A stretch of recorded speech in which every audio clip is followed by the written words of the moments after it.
নমস্কার। আজ ২৯শে এপ্রিল ২০২৫ মঙ্গলবার। আজ খবরের কাগজের পাতায় বেশ কয়েকটা খবর নজর কাড়ল, সেগুলো আপনাদের কাছে শেয়ার করতে চাই। আসুন তাহলে শুরু করা যাক। ভারতে বন্ধ করা হলো শোয়েব আখতারের ইউটিউব চ্যানেল। শোয়েব আখতার হলেন প্রাক্তন পাকিস্তানি ক্রিকেটার। কাশ্মীরে সন্ত্রাসবাদী হামলার প্রতিক্রিয়া স্বরূপ এই অ্যাকশন নেওয়া হয়েছে কেন্দ্রীয় সরকারের তরফ থেকে। 2.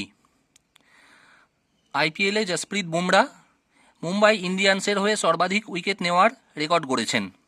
তিনি ভেঙে দিয়েছেন লাসিথ মালিঙ্গার রেকর্ড।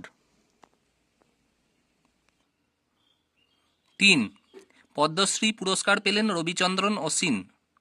রবিচন্দ্রন অশ্বিন ভারতের একজন বিখ্যাত ক্রিকেটার। রবিচন্দ্রন অশ্বিন ছাড়াও পদ্মশ্রী পুরস্কার পেয়েছেন ফুটবলার IM বিজয়ন। 4. বৈভব সূর্যবংশী মাত্র 14 বছর বয়সে সেঞ্চুরি পেয়েছেন। এটি IPL-এর রেকর্ড। বৈভব সূর্যবংশীর রেকর্ডটা IPL-এ ভারতীয়দের মধ্যে দ্রুততম সেঞ্চুরির রেকর্ডও বটে। হ্যাঁ, আজকের এই আলোচনা এইটুকুই। দেখা হবে পরে ভিডিওতে। ভিডিওটি ভালো লাগলে আমার চ্যানেল সাবস্ক্রাইব করে নেবেন। দেখা হবে পরে ভিডিওতে।